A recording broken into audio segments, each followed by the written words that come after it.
Hello, my name is Veronica Lybbert, and I am talking about the problems of divorce. That's my topic, and this is what the PowerPoint will be on. Um, and specifically, this is going to be through the lens of Reservoir's 2024 study. Divorce is not only a legal process, but also a deeply emotional and social process. There are studies that are focusing on traumas being linked to divorce. And that is one of the key findings from Reservoirs with his research in 2024 about how complex divorce is and the impacts of trauma that lead on a marriage. The toll of divorce on physical there is a big toll on physical and mental health when two people go through a divorce. It increases risks of depression and loneliness, which is one of the biggest parts of what happens after a divorce, like the post events after a divorce. And it has been known, especially in this research, that divorce is one of life's most stressful events, especially because of the uncertainty after two people decide to get a divorce, and basically it makes a lot of changes in a person's life, especially if there are children, because then not only is it stressful on that person, but also on worrying about how it's going to affect the kids.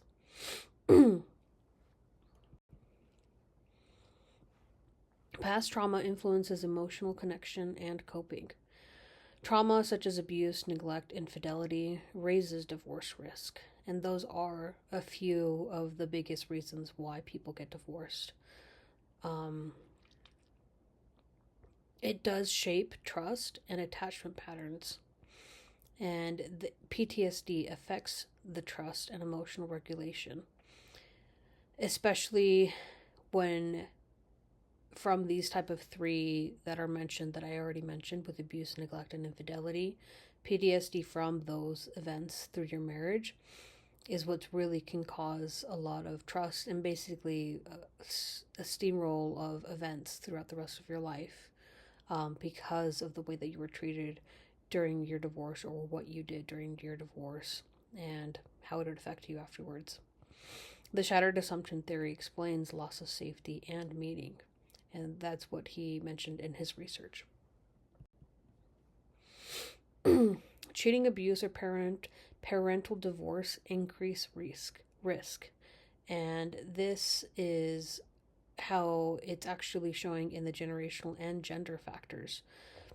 Women are more likely to get divorced because of the likelihood of men cheating on women, but also that goes with the infidelity, but then also the abuse, because there are more, it is tend to be more that men will abuse a woman because of the power that they feel and the strength that they have, to be able to belittle a woman based on their size and ability to be able to fight back.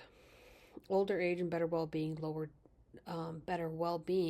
divorce risk, and that says a lot, because the younger you are, the less you know, the less you have experienced in your own personal life, and the less developed your brain is to be able to comprehend certain things that are happening to you.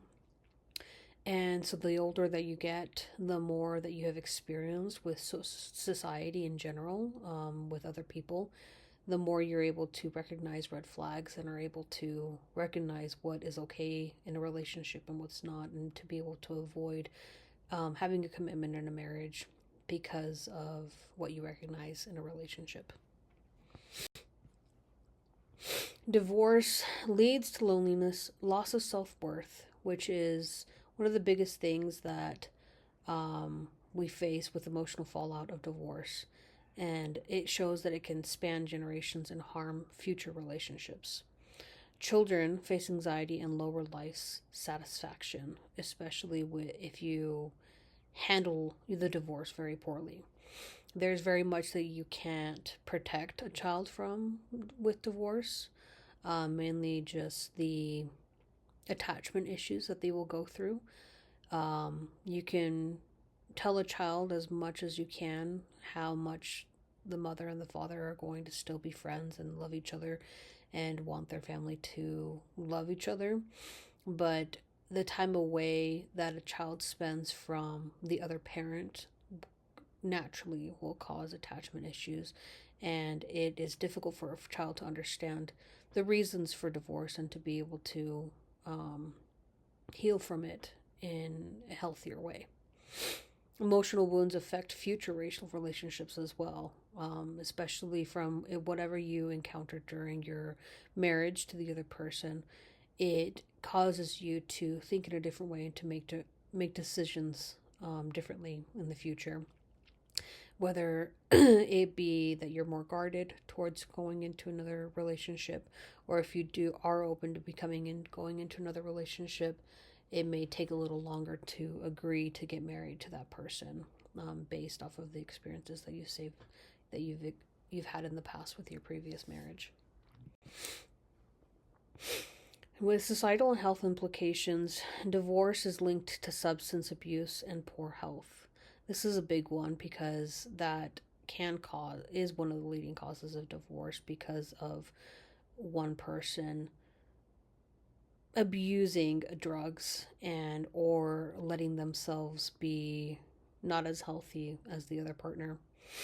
There are broader social consequences, including economic strain and weakened community ties, because of these challenges that people face, especially when one partner goes down this road of substance abuse or poor health.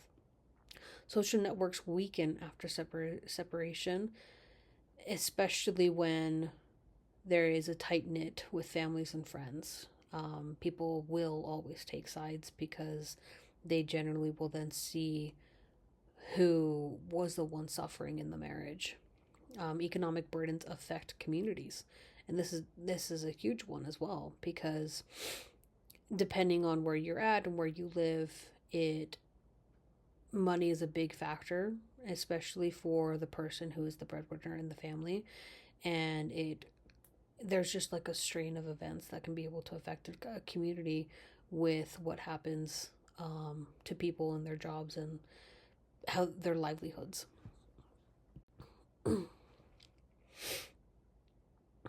There is a big need to be able to promote prevention and healing.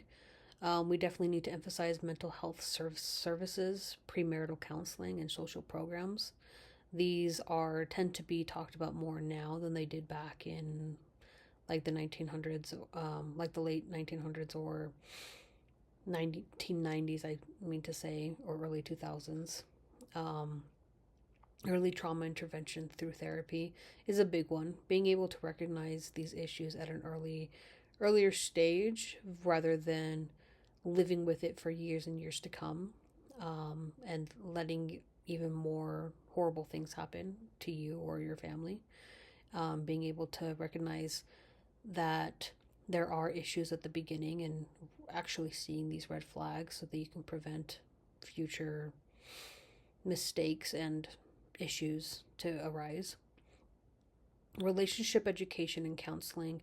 These are very big, especially when it comes to tight knit communities that are influenced by cultural things or even by religious cultures.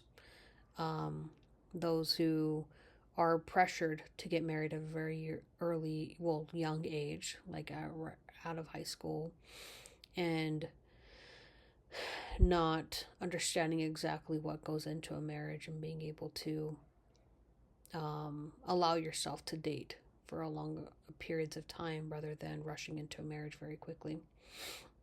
And then we do have policy support for survivors and families, which is something that we definitely should promote as much as possible as well, especially for people who go through a type of abuse in a marriage, who need to have that physical assistance to be able to survive from their partner. But also just like the mentality of it all, being able to help individuals who may have been in a marriage where the other person was the sole breadwinner of their family, and then going having a divorce and suddenly having to go into the workforce again, and taking care of children if there is children, being able to provide resources to individuals such as that to be able to reshape their lives with the new changes that are coming to pass. In conclusion, I'd like to wrap up by stressing that trauma awareness and healing can strengthen relationships and prevent divorce. Divorce often stems from unresolved trauma, which is a big thing, especially when you look at the way that a person was raised and look at their family.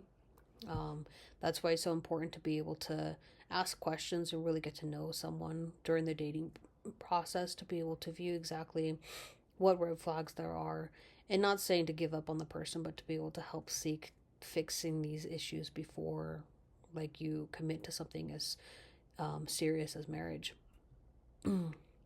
Healing and resilience reduce risk, and holistic approach, personal, society, social, and policy.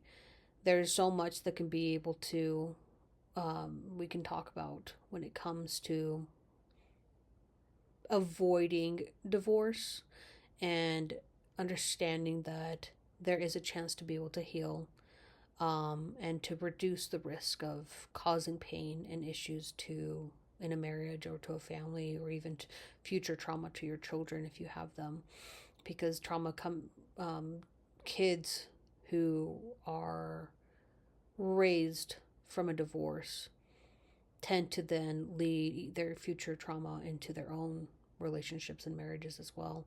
So being able to understand these traumas early on is a big thing.